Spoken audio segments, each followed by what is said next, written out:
अस्सलाम वालेकुम व्यूअर, मैं अख्तर कमाल, आपका ट्रेनर लाइफ कोच। और जिस तरीके से कोविड-19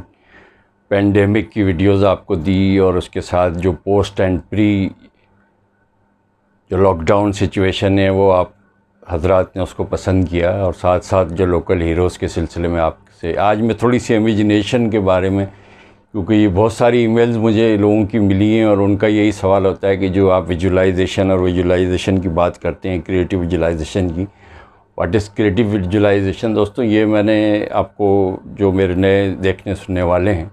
अगर मेरे डाउन लिंक में जाएं तो उसमें सेगमेंट्स बने हुए हैं डिफरेंट। उसमें अगर आप जो है अल्टरनेटिव थेरेपीज़ और सबकॉन्शियस माइंड के बारे में करें तो वहाँ से आपको मतलूबा वीडियो मिल जाएगी, क्योंकि ये एक बड़ा सवाल कॉन्स्टेंटली मेरे से हो रहा था। तो मैंने बताया दोस्तों, विजुलाइजेशन का मुझे याद है कि आजकल मैं अपनी वालिदा के घर में, जो पेरेंट्स का घर है, मैं वहाँ हूँ, वहाँ पर हूँ। और मुझे याद है कि बचपन में मैं और मेरा भाई, हमारे घर के करीब ही एयरपोर्ट था और लैंडिंग जोन था, और अक्सर जो है एयरक्राफ्ट वहाँ आते थे जाते थे। तो भाई मुझे इमेजिनेशन में वहाँ पर ले जाके और इस तरीके से ओढ़न कटोले वाली जो सिचुएशन होती थी कि तू फील ये करके ऐसे उड़ रहा है और इस तरीके से हो रहा है और वी आर फ्लाइंग और दिस थिंग, तो मैं कहता था यार ये पता नहीं क्या बेवकूफ़ों वाली बातें कर रहा है। दोस्तों, कुछ अरसे के बाद ये इस तरह की फीलिंग मुझे महसूस होने लगी, और जब एयरक्राफ्ट को मैं देखता था और ये सारी चीज़ें जब होता था, वो कहता था कि तुम फील करोगे, तुम इसके अंदर हो और इस तरह से। और सम टाइम लैंडिंग जोन में होने की वजह से एयरक्राफ्ट इतना नीचे आ जाता था कि सम टाइम जो है हमें पायलट का जो कॉकपिट होता है वो भी नज़र आता था। इवन इतना नीचे होता था कि जो पैसेंजर्स हैं वो तक, उस तक को हम व्यू कर लेते थे। और उस ज़माने की ये बात है कि उस वक्त जो है डबल स्टोरी के जो है उससे ज़्यादा जो है कंस्ट्रक्शन अलाउ नहीं थी। तो नाउ एवरीथिंग हैज़ चेंज। तो विजुलाइजेशन पे मेरी बात शुरू हुई। दोस्तों, ये विजुलाइजेशन की जो पावर है, ये इसको हम डिफरेंट मोड में किस तरह से इस्तेमाल कर सकते हैं, किस तरीके से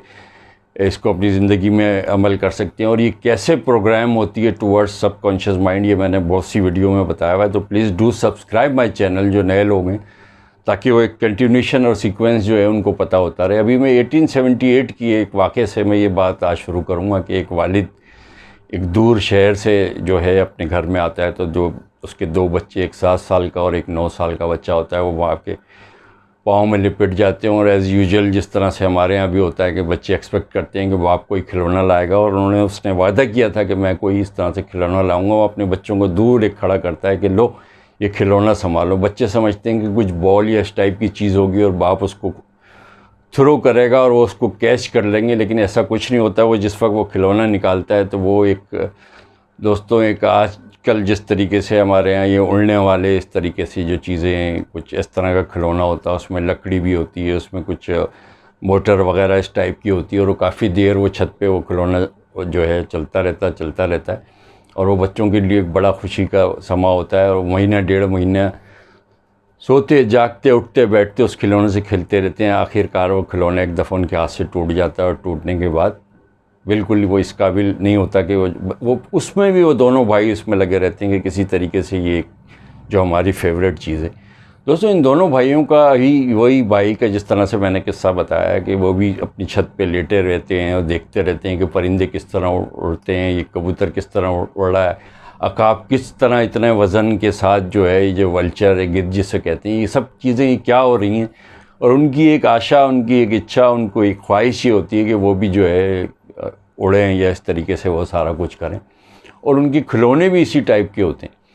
दोस्तों, गुर्बत का ज़माना होता है, गरीब माँ बाप होते हैं, और माँ बाप की जब डेथ हो जाती है तो उनके पास कुछ सर ठिकाना, कोई ऐसी चीज़ नहीं होती। तो वो कुछ इस तरह के वो जो काम होते हैं, हड्डी जिस तरह ढूंढने वाली बात होती है, पुराने जानवरों के मरे हुए हड्डियों से जो है वो लेके उधर बेचना, और कोई कभी साइकिल के टायर के पंचर लगाना, कभी उसमें हवा भरना, और कभी किसी प्रिंटिंग प्रेस में काम करना, और प्रिंटिंग का जो है अखबार ख़ुद बेचना, और सारी चीज़ें वो करते करते वो सब। लेकिन उनकी एक ख्वाहिश होती है कि जो बचपन में जो विजुलाइजेशन थी और जो उड़ने का एक उनका ख्वाब था, और वो एक जो मेन एक जो उनको खिलौना मिला था, और उससे उनकी इंस्पिरेशन, उनकी जो है तमाम एक सोच का धारा बना था कि हम इस तरीके से कुछ चीज़ ऐसी बनाएं। तो एक्चुअली उनका वही ख्याल था। आखिरकार यही होता है कि वो जो है दोनों भाई, जिसका एक जो का नाम होता है वेलवर, यानी right I am talking about and I am saying you know कि मेरे से बहुत ज़्यादा डिमांडेड ये था कि जी आप राइट ब्रादरान के बारे में कहें, तो ऑलिवर राइट और वेलवर राइट जो है दोनों ब्रदर जो थे, जिन्होंने कि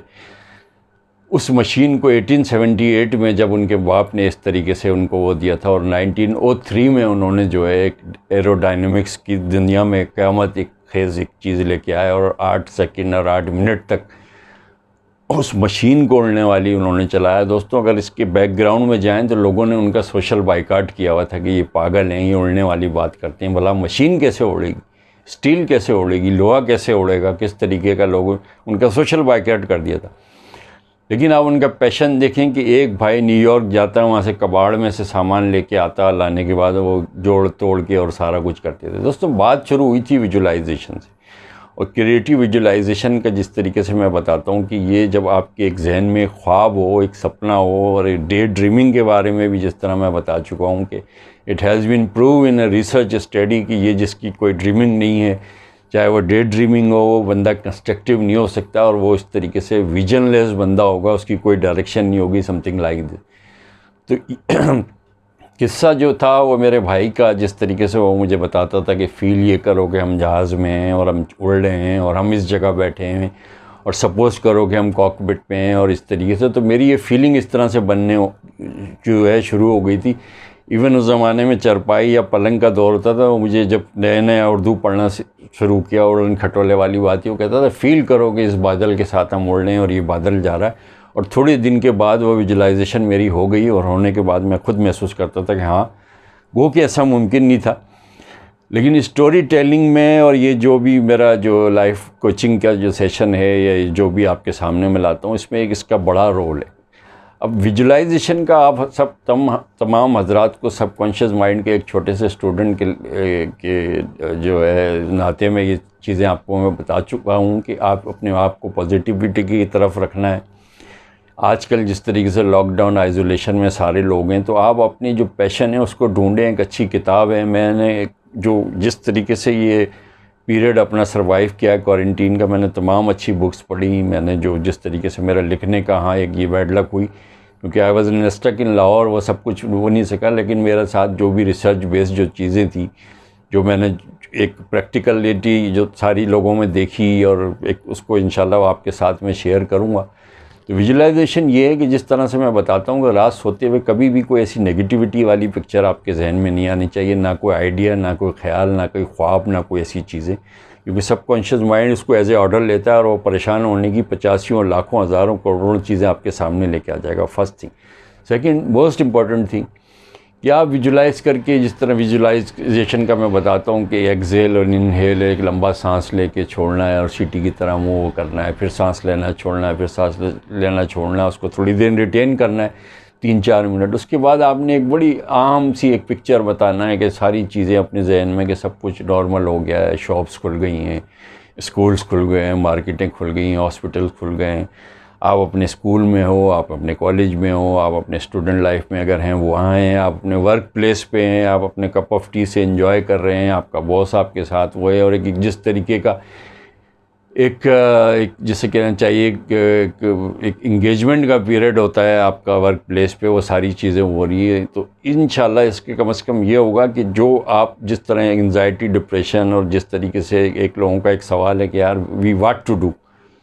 there is nothing to do and we are really get sick of it, we are at home and we are saying the same phases। तो इसका जो अहम पहलू है, जो पॉजिटिव पहलू है, you have developed your family,